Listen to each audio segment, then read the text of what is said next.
E aí pessoal, tudo bem? Me chamo Gabriel Salles. Nesse vídeo eu vou estar falando um pouquinho sobre o Inertia Sharp CLI. Bom, se você não viu o vídeo anterior, eu fiz a criação do pacote Inertia Sharp, que ele é um adapter para o ASP.NET Core, poder utilizar o Inertia.js, né? Então, caso você não conheça o Inertia.js, basicamente você consegue utilizar o seu back-end, né? Atualmente ele tem suporte ao Laravel, ao, ao Python, tem também a suporte ao Ruby on Rails. E agora com o Index Sharp também você tem suporte ao ASP.NET Core. E assim você consegue utilizar seus servidores com o seu pacote de biblioteca da sua preferência para construir SPAs, né? Então, você utiliza o ASP.NET Core juntamente com ou React, ou Vue, ou Svelte, que são as bibliotecas que o Index dá suporte para poder utilizar eles. E você consegue utilizar eles juntos.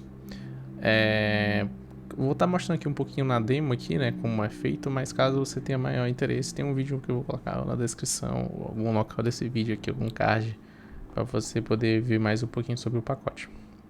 Bom, e o que acontece é que o Inertia Sharp, para você poder utilizar ele, você tem algumas configurações que você precisa fazer, tanto no seu back-end quanto no seu front-end.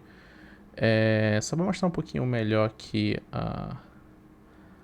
o sobre Ination, né? Bom, caso você precisar, normalmente no projeto ASP.NET Core ou Minimum API, você retornaria ali uma view, né, com Razor, ou um JSON diretamente ali para poder trabalhar com as APIs, e o back-end vai estar aguardando, o front-end vai estar aguardando os seus endpoints. Bom, e com o Inertia não, você já retorna diretamente seu componente, né, da sua biblioteca. Eu vou estar mostrando um pouquinho mais na demo, mas como falei, caso você tenha interesse melhor como é ver a estrutura, é só ver o vídeo anterior. E bom, para você poder utilizar, você acaba que você tem que fazer algumas configurações que são necessárias, né? Tanto adicionar as extensões que o pacote exige, né? Como Add Inertia e com User Inertia. Mas tem algumas configurações necessárias como User Host também. A tag do Inertia que ele precisa também que seja configurado, certo? Caso você queira utilizar ali para facilitar o desenvolvimento, né, em vez de você precisar ficar usando dois terminais ou então abrir um terminal para rodar o front-end, né, iniciar o white, tem esse método de extensão que precisa colocar. E bom, acaba que você precisa fazer essa série de configurações, né, no seu back-end. E às vezes você já quer iniciar o projeto.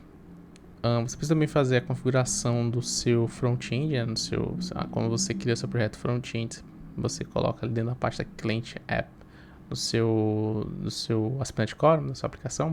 Você precisa adicionar os seus clients, né, criar ali toda a configuração que ele exige, beleza? E acontece que pode ser um pouco oneroso, né? Você fazer a configuração e às vezes você só quer já iniciar o projeto e já criar suas funcionalidades. Então, baseado nisso, eu criei ali o Inertia Sharp CLI, que ele já tem ali é basicamente um scaffold, né? Que você gera já seu projeto da sua necessidade. Então, você só inicia o comando, né? Após você ter instalado a ferramenta, você só inicia o comando e ele vai criar uma série de perguntas para você. Qual o estilo de API que você quer fazer, com MVC ou Minimum API, qual o banco de dados. Então, atualmente a gente dá suporte a esses três chips. Qual o front-end que você deseja, se é o Vue, React ou Svelte.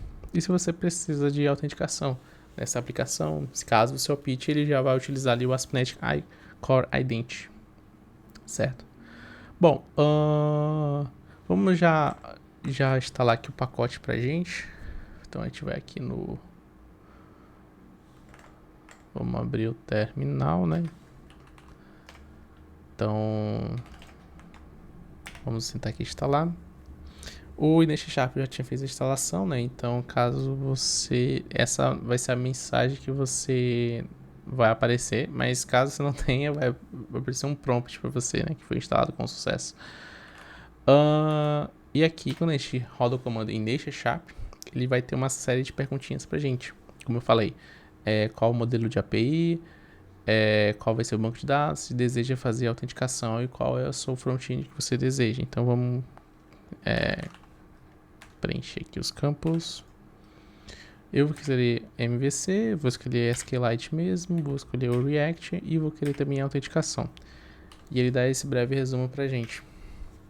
E aí assim ele vai fazendo a geração dos pacotes, vai montando toda a estrutura para iniciar o projeto. E tanto no back quanto no front-end, né? Então, se a gente olhar aqui um pouquinho, ele dá alguns comandos para que a gente precise fazer. Então, a gente entra dentro da pasta que a gente criou.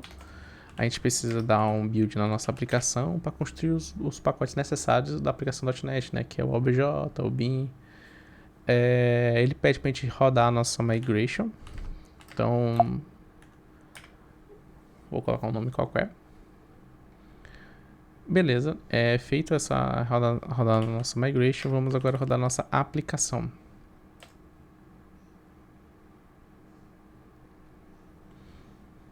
Ele já rodou nosso servidor e rodou nosso Vite também. Então ele já dá aqui uma tela de login pra gente, né? Também uma tela de registro de usuário. Então aqui ele já dá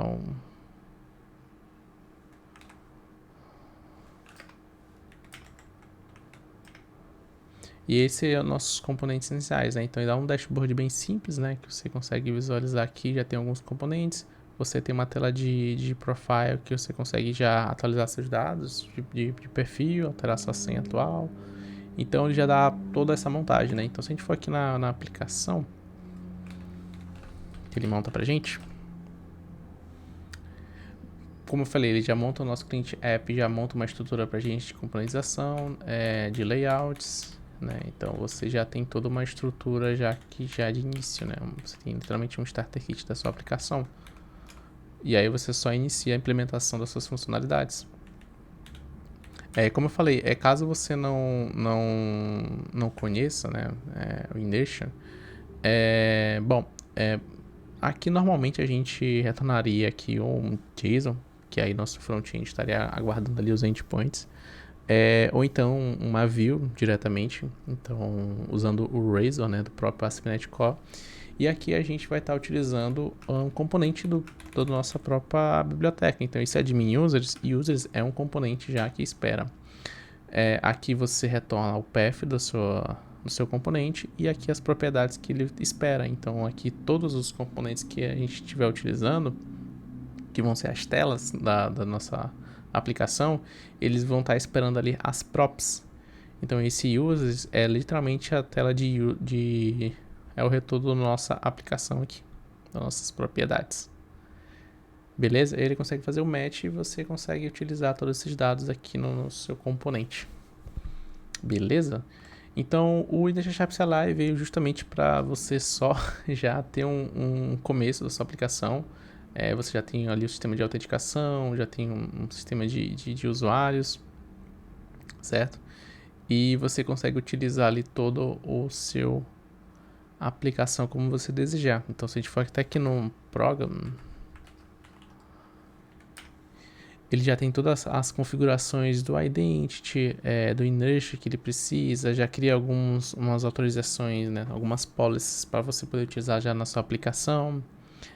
Já tem um sistema de seed também, né? Deixa eu ver aqui. Já tem um sistema de seed pra gente aqui, onde ele já cria um usuário administrador padrão, certo? Já cria também uma share de um dado que vai ser compartilhado em todos os componentes, né? Que no caso ele está sendo compartilhado os dados do usuário logado, né? O nome, o usuário, quais permissões que ele tem. Beleza? E aí você já tem a sua aplicação somente para iniciar e poder fazer as suas implementações, né, que você deseja. Beleza? Então é isso, eu espero que vocês tenham gostado, pessoal. Até mais. Tchau, tchau.